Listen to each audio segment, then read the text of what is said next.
We got this article from SF Gate. More U-Haul trucks left California than any other state in 2022. And do you know why? Because there is human excrement littering the streets in all of their major cities. True. I don't care if you're going to LA, SF, Sacramento, whatever. It's everywhere. It's everywhere. Fresno. It's Fresno. Oh, it's bad. Yeah. Have you heard about the poop department in San Francisco? Yeah, they had an app called Snap Crap where people would take a picture of the poop on the sidewalk. Is that for real? That's a real thing, Snap Crap. So this is the point.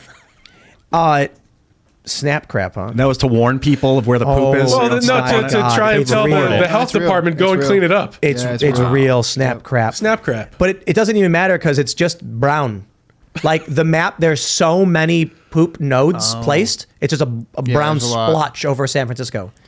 This is what happens with too much government. Loss of family. Yeah, loss of family units. The issue isn't necessarily government, but I don't completely disagree with you. If you have people who are family-oriented, family first, if they have some kind of belief in something beyond them, be it God or otherwise, like a moral sense, which I do think comes from God in a lot of ways, but I think there can be people who are moral without believing in God.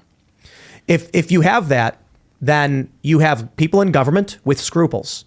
You have a cop who's like, I can't give someone a fake ticket, a bogus ticket. I can't wrongly arrest this person. That'd be wrong. I'll be punished. God will be mad at me. My family will be mad at me. My community will be mad at me.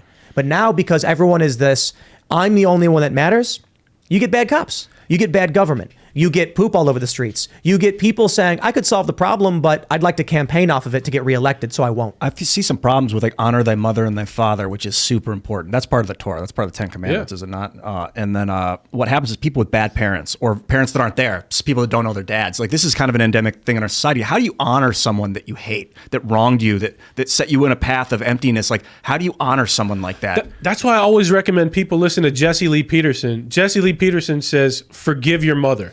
Because so many people had mothers that didn't do right by them. I actually brought this book. I didn't even know I'd talk about this specifically, but this is the continuum concept. I brought this literally just because it says that mothers that don't constantly hold their babies, it's like the babies feel neglected and people grow out without a sense of love. And that's people that have mothers that are at least trying a little bit. People without parents at all, or your mother was abusive, so that's going to screw you up. Jesse Lee Peterson says, forgive your mother. It helps so many people like forgive their mother, return to their father, connect to God. So I love Jesse Lee Peterson for that. And since I brought him up, he's in a commercial. I said I'm a right-wing entrepreneur. I'm putting out this stuff, Alpha Jerky at BigClubUSA.com. And Jesse Lee Peterson, there's a hilarious commercial that we put out with Jesse Lee. It's on Patriot J's Twitter right now. Banned from Twitter, by the way, Patriot J. Elon Musk, restore Patriot J. Restore Patriot J today. Yo, that jerky's legit, dude. It's salt. It's good the stuff. only preservative in it is salt. It's salt, no beef, sugar, and what? Water? So this guy, Andrew, is like, I got something you might want to check out. I was like, I don't know, man. He's like, it's jerky. And I'm like, I look at it, no sugar. No garbage, salt, just beef, sea salt, pepper. salt, ground pepper, and beef. So this is what happens with good family values. You get the seed oils and the garbage out of your food. You don't buy a U-Haul to flee California. You move to Florida, or you live in Florida already. Speaking of, where are you at now? Where are you based out of? Arizona. It's the greatest state. But if we don't have a miracle, people, please pray for Kari Lake's appeal. I need that state to stay red. I don't want to live in a state where some Democrat governor decides, oh, guess what? There's a new chicken flu and everybody stay inside your house or you get arrested. Those U-Hauls leaving California are going to Arizona. Don't tell Texas. people. It's a great state, but don't. The article actually mentions that a lot of people are moving to Texas. Oh wow, really? And Florida, and the fastest growing state in the United States is Florida, but the number one state that people are leaving, according to the latest data, is New Jersey, Illinois, New York, and Connecticut. New Jersey. Let me tell you about something about New Jersey. We were there for a little while, and I was actually really excited by the idea. I was like, we can fix this place. We can build a culture here. New Jersey has a brain drain among the young. No young person wants to live in New Jersey, so they leave right away. And this makes the state stagnant and bad. And then you get bad government and problems, which perpetuate the cycle. The worse the government gets, the more nobody wants to be there. So I'm like, we should set something up here and then start pushing back. It's not possible. I just feel like it can't be done, so we left. It's the epitome of like a state being run by its capital. Or it's a swamp state. It's like New York has at least upstate New York. but Jersey doesn't. The whole thing is just a swamp. Yeah, there's a reason we call it Dirty Jersey. There's a reason the taxes are so high. There's a reason you can't defend yourself. It's an absolutely horrible state that a lot of New Yorkers who tapped out of New York City just went to in order to get away from all the yuppies and all the urban professionals taking over what used to be a great city, New York City. Did you go to Jersey much when you lived in New York? Absolutely not. Are you kidding me? Did you ever go to Manhattan, or were you just kind of a borough guy? staying in your Sometimes. borough? Depends. I was mainly just in Brooklyn. So Yeah, he's a Brooklyn guy. That's why he says both instead of both. depends. My accent was worse before. Now it's. I wish I could. Did you have video of like when it was? It was really yes, rough? my earlier videos on my channel. It's horrible, and I cringe watching it all the time. It's absolutely embarrassing. But yeah, I got videos on my channel from like 2008, 2007, and it was heavy then. I'd be like, hey Luke, did you want the vanilla ice cream or the chocolate? Both.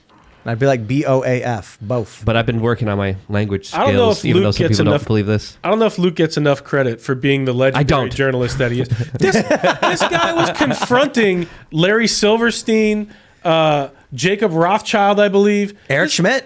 This guy, He got his own channel demonetized by yelling at the CEO of Google. This guy is It was one fun. of the It was worth original it. independent journalists in this era, and I just don't know if he gets enough credit for that. We broke the spirit cooking story, Cassandra Fairbanks on We Are Change 2016. Yep. We helped swing that election. Yep, it was Cassandra Fairbanks and you working as the top editors. We had a staff of like 30 people. We were releasing articles. We broke that spirit cooking story, and we were kicking butt. We were doing a lot of incredible work. But I made the mistake of having left wing people and right wing people, and I said, look, let the best ideas win. We're going to debate them. If a right wing person puts out an article you disagree with, write a counter argument, and let's actually have this debate on the platform. It worked for a while, and then everyone started fighting each other, and then there was a civil war, and it got bad. And I'm like, I just gave up. So, but it was the good old heydays of actual journalism, of actual investigations, of actually talking about the stories that mattered. And we had a full frontal attack by the establishment, by the corporate media that went after us hardcore.